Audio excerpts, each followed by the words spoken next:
Hi guys, it's another edition of Celebrity Uncensored on TLIG Africa TV. My name is Kenni. I just say it's great to be back on this wonderful edition of the show. Today I've got with me a phenomenal entertainer. He's a legend in his own right in the Nigerian entertainment industry. It's called Koffi Idowu Nuel. I'm right, that's complete. But everybody know him as Koffi Tha Guru. It's great to have you on the show. Thank you very much, Kenny. Yes, sir. Thank you. So let's talk about. I don't even know how to start because you're a man of many parts. But let me start this way. What has sustained you over the years? Because you've been. I watch you on TV now. I watch you on Instagram. Being original to yourself, I think that has helped me a lot. I have been me, not trying to, and then rejuvenating, revamping, adapting to the times, not staying stuck in the old ways of doing things all the time. Yeah. You have to constantly evolve, all right, but still maintain your original elements. That is what people know you for, being very good at what you do. So that has really helped over time. So I spoke about you moving from TV to Instagram, not to YouTube. Well, how have you been able to? What drives you to reinvent? To be honest, I have not been so social media savvy. As a matter of fact, I opened my Instagram in 2014. Then just, I'm busy, and then I just let it life follow. And then 2 years later, I'm seeing everybody go crazy. I'm like, this same Instagram. And then I go check. I see that I had some followers because I was more on Facebook initially. Then I surpassed my friend limits, and that discouraged me. So I hardly went to Facebook as well. Sometimes I'll go to Facebook once in 3 months. I'll just check, drop something, and I'm gone. In fact, in 2021, I saw messages from 2013 on Facebook. People asking for the Nanny movie if they could take it to Benin Republic and other places. I didn't get those messages. Wow. Because based on the algorithm of Facebook, some messages had gone on that they had hidden and all that. This year again, I saw similar things on Instagram. I was getting messages from 2017, 2016. I was like, wow. So I'm not so, but gradually we play catch up where we can, you know. Like if you ask me now to come on TikTok and dance and do all those things, I can't, okay? I will come to TikTok on a certain level. Once in a while, I post some of my skits and my stand-up materials, but I should come on TikTok and do Kelly for you. No. So, you know, we play in certain areas, you know, with my age as well. I can't jump around all over the place like I did years back, okay? There are younger colleagues who have that space to play. And when they see you as a senior man, you also have to sort of respect yourself in certain areas, okay? True. You're professional, you're good, but then don't struggle that space with the people who blossomed the space. The social media space blossomed with the skit comedians. Yes. The Macaronis, the Romeos, you know, you just need to support them. And then they in return support you. So our own traditional means, we must just adapt it to new forms. That is, instead of now doing a show where you expect 5,000 people at the venue, then adapt it to maybe doing an online viewing as well, via Zoom or the virtual. I think you once had. Yes, I did that. So that way you accommodate both worlds. Not that every week Sabinus drops a skit, you go and struggle with him to drop a skit. No. I have skits, but I space them out because where I go to constantly pool my resources, Sabinus doesn't play in that field. So, but because most people think it is when you are all over the place and that you are relevant, that's when you are doing good or making money. No, that's not true. Right now, I know comedians who are in several coded places cleaning out and you don't know about it. They don't have to come and tell you. But the perception most people have is if they don't see you all the time on social media popping up, it means you're not doing well. It is for you to know your own limitations as well. And not be pressured into playing to the gallery and then losing yourself, because you would outrun yourself. You become. There was one time that this guy was my inspiration because every week he was always dropping. But now, if I watch him talk sometimes. I'm like, waiting this guy want to talk again, because it became too much. It gets monotonous after a while. So sometimes some of your core real fans also don't like some of these exuberant expressions, but everybody pretends to be okay with it. You know, but we are not in that age and generation where we should fight to be relevant. Once you have played a very good part in your industry space and you've gotten to a certain level, respect yourself. So when I see some of my colleagues trying to constantly just, and if you see traditional media is dying, which also means that life happens. You just need to allow life happen. Well, what would you say about, sorry to cut you short, what would you say about some of your colleagues that haven't evolved like you? Would you advise them to evolve, or would you just... I won't advise anybody to do what they're not comfortable with. So long as I have my bills to pay and I'm paying it, they have ways to pay their bills, they're paying it, we're fine. If he doesn't come and borrow money from me, then we don't have a problem. We don't have a problem. Yeah. See, everybody, whatever makes you sleep well, Rowan Atkinson, Mr. Bean, did certain levels of Mr. Bean up to a point. He did one movie like that where he acted as Rowan Atkinson as a preacher, then went back to doing one other movie. So for a while, we didn't see Mr. Bean. Then we now saw the animation version of Mr. Bean for kids. Then for a while, we didn't see anything Mr. Bean until I think the World Cup intro where he played the piano. And then so he goes away and comes back. Now, Man vs. Bee is one of the hottest things to watch on Netflix. Wow. That's some growth.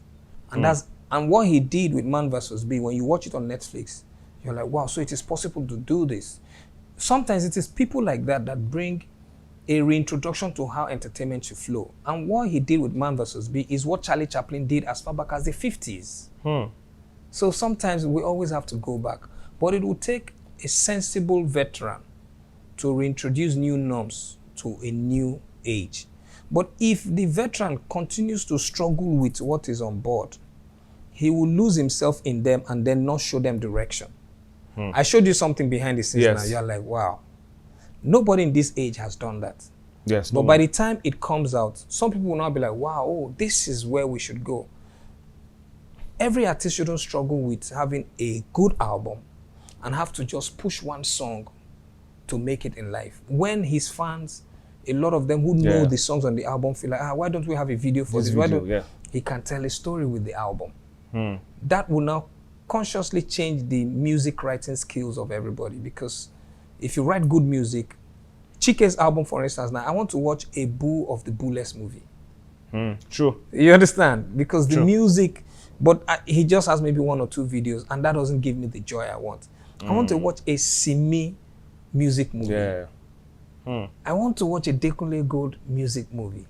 You know, that's the direction we're going in the future that nobody knows. But I feel, oh, that's where I should go.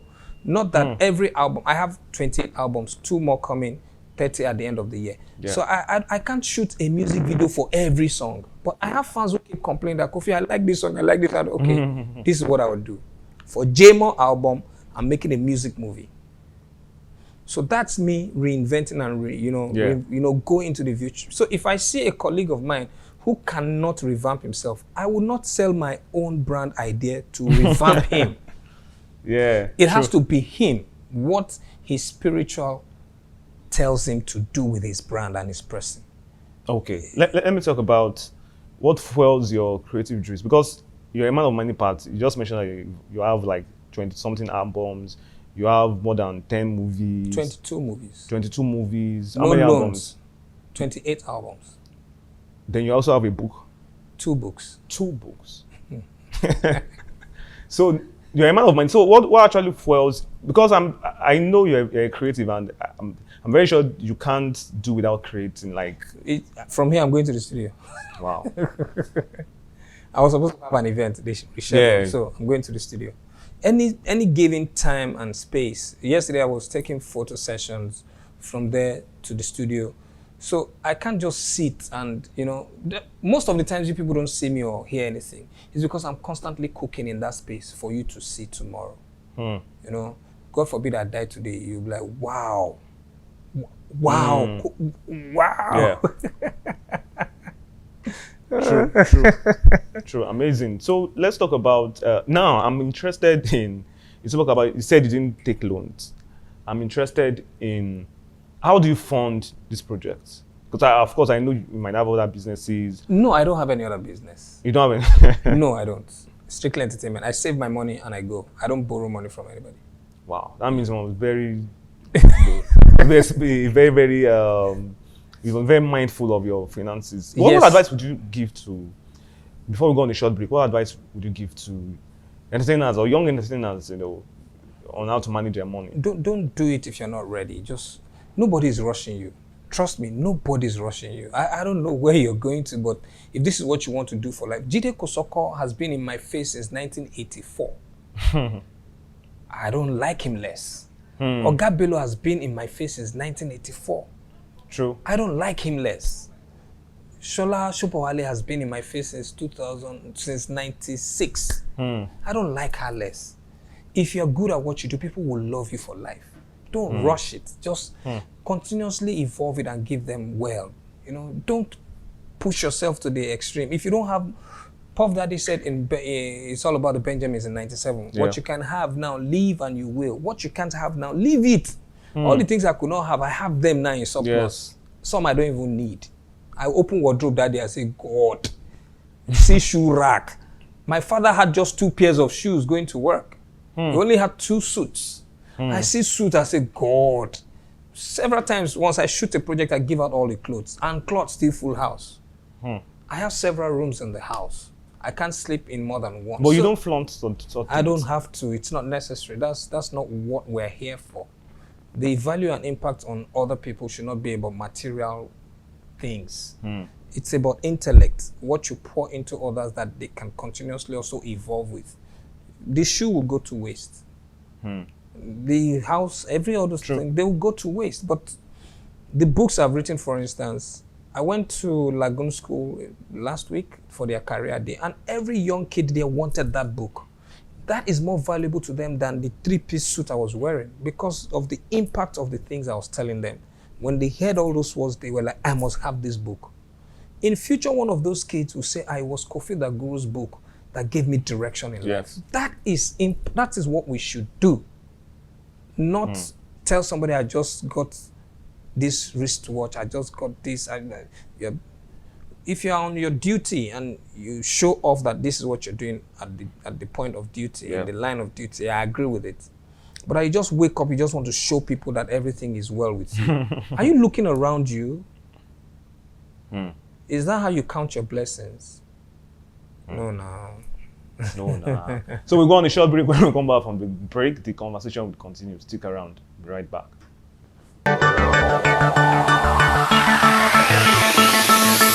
What does success mean to you? To a singer, success is about selling out a concert and having hit songs. To a filmmaker, success is about fans raving about his or her blockbuster movie. To an entrepreneur, success is about converting prospects into lifelong customers. For us at Visibility Solutions Media, our success is when we help you successfully tell your story and win in the marketplace. We produce videos that matter, media campaigns that sell, content that puts your brand in the spotlight. In short, we are the one your brand needs today and forever.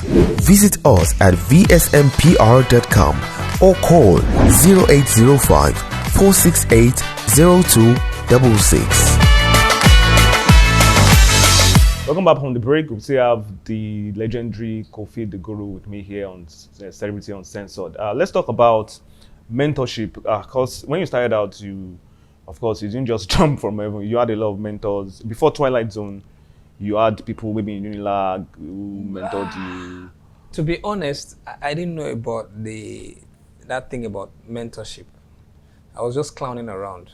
Okay. And then evolved. But now I look up to people like Davido, Whiskey. You look up to them? Yes. For every good thing they're doing, I like to pick lessons from it. Not the negative side. Okay. Because they are instrumental to the growth of entertainment in Nigeria Yes. now. So you must learn from those prospects. Okay, which way are they going? How are they going about it?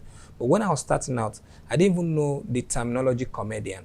I was just being funny. I was just being naughty all around school, and I started getting engagements and making money. And then boom, there's a guy called Alibaba. Oh, I didn't know. Oh, Julius Agu. So I already became known as a brand in Unilag before knowing them. So I didn't have mentors as such. Yeah. But it was years later, I will now say anybody that just brought some sort of inspiration and things that I could value and add to my own value, then I would look up to you. A lot of people, when I wake up every day and I see something sensible from what they're doing, I jump on it. Goroso Ekiti. I have cousins from Ekiti. My younger brother went to Ekiti. So when I first saw him online doing his skits in Ekiti language, and you know, I would just comment, and then he now noticed that Koffi Tha Guru is always coming to my page. Then he hit me up, and I started speaking Ekiti, and it was like, wow! He came all the way to meet me in Lagos, to do skits with me. So for me, those are the new levels of inspiration, not where I was coming from. Who did I look up to? I didn't look up to anybody. I was hustling. I was just a hustler. Then I started looking up to my colleagues and contemporaries at the time. What is Gandoki doing? What is ONG saying? What is the Don doing? You know, we were our own inspirations. We didn't see any, but the first person whose materials caught my attention as a budding comedian then was Mohammed Danjuma, who came to Unilag. I think it was during the orientation week or something, and we went to main auditorium, and I saw this man cracking jokes. And since I was always cracking jokes, small jokes that I knew, I picked from him. Yeah. And I started sampling it and evolving from there. But at the time, I didn't know I was going to be a stand-up comedian. I just heard this man telling jokes. And I particularly liked one joke he said. And I just, okay, so next program I had, I said those jokes. And then the next thing I knew, faculty, from faculty, hall week, and then like that, Koffi. Then Twilight Zone, and then, okay, what is there? What is there?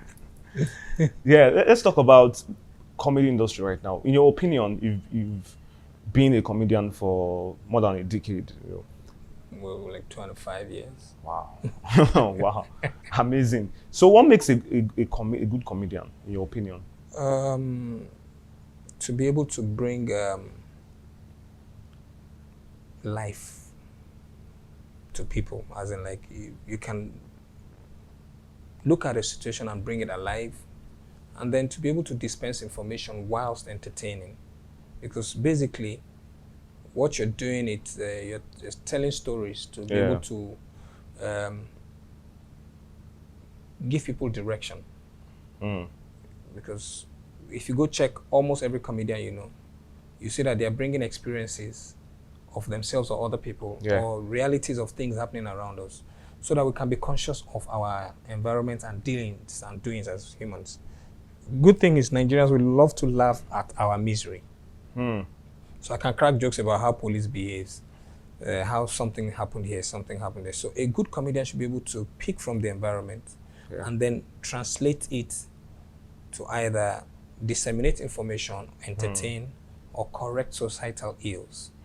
Yes, you have that power. Because sorry to call you, I remember one of your jokes where you were taunting this guy, the prince. Do you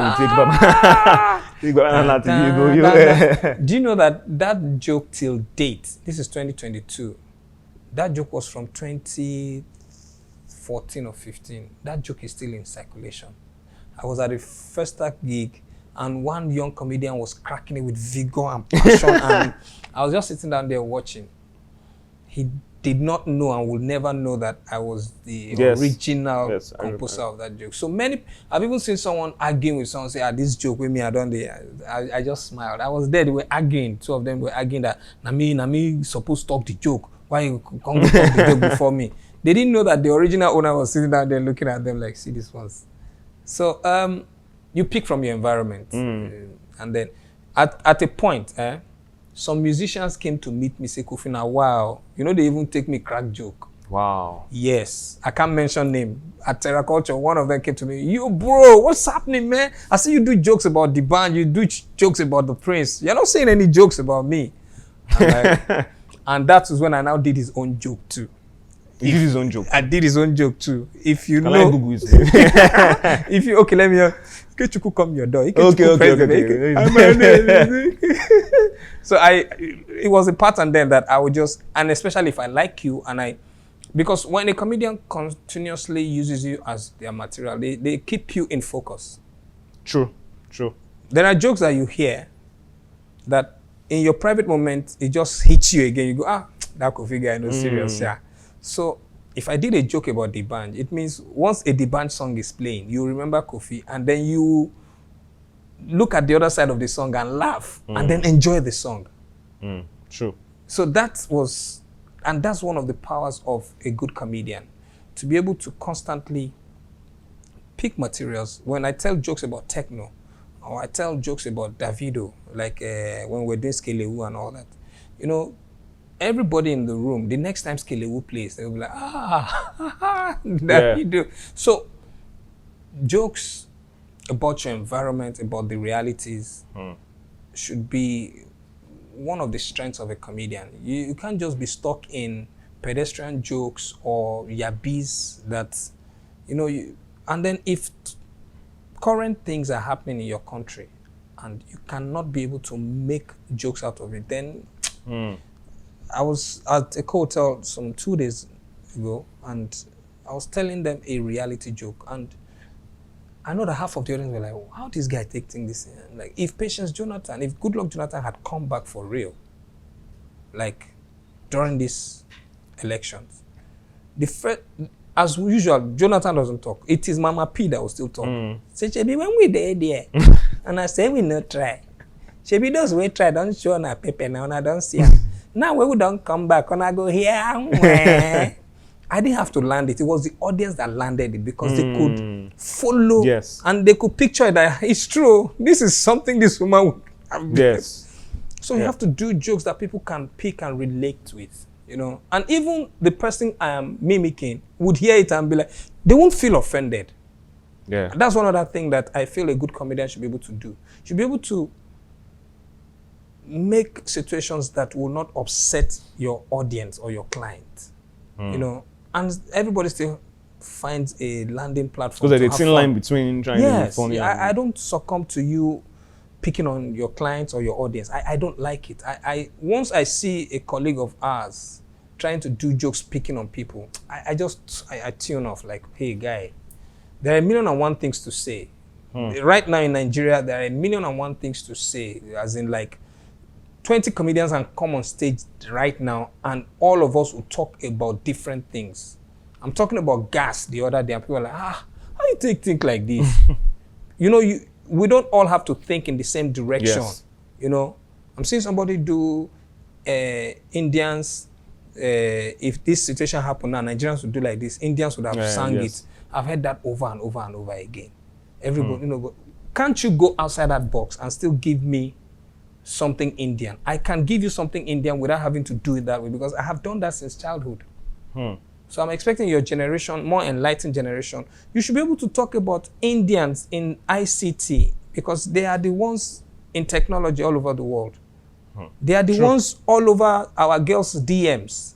On his IG. There are jokes in that area, not just the Indians will sing and dance their this thing. No. You can go away from what others are constant. Indians own Google. Tell me something. They say, no wonder Google, they lost us for Lagos. Google Map. You see, instantly that hits you without me having to explain the joke. Yes. Let's talk about your new projects. You shared with me, I know you want to go too much in details about that. I will go into it. Why not? That's why we're here. Yeah, that's why we're here. So let's talk about your new project, album. Earlier in the year, I released the VCD compilation because of the pedestrian grassroots audience, but you can see it on YouTube as well. I started a medley series called Muludun.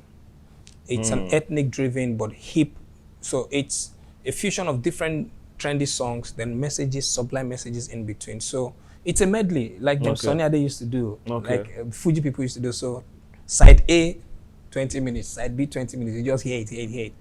So I did the first edition, second edition, third edition, and I realized that because I wasn't doing the videos, people were not catching up to it. The message, I saw some guy last year and he kept singing the volume 1 that I did in 2013. Ababa, when will the next one come? I said, there are 2 volumes. I'm doing another one soon. I did volume 3. Then volume 4, Cruise Control. And I said, okay, let me do the video. The moment I did the video, I was like, wow, everybody was like, wow.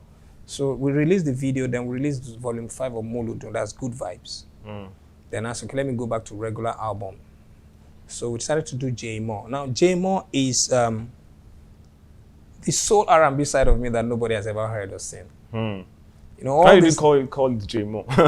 Okay. It sounds like R&B-ish anyway. It sounds J More. J More. John, welcome in J More. Exactly. So imagine me as at the Koffi of the past. I knew I couldn't do all of that as Koffi. I needed to do them as Koffi Tha Guru. There's Koffi, there's Koffi Tha Guru. What's the difference between Koffi and Koffi? Koffi would have been the regular Mr., but Koffi Tha Guru is doctor, professor.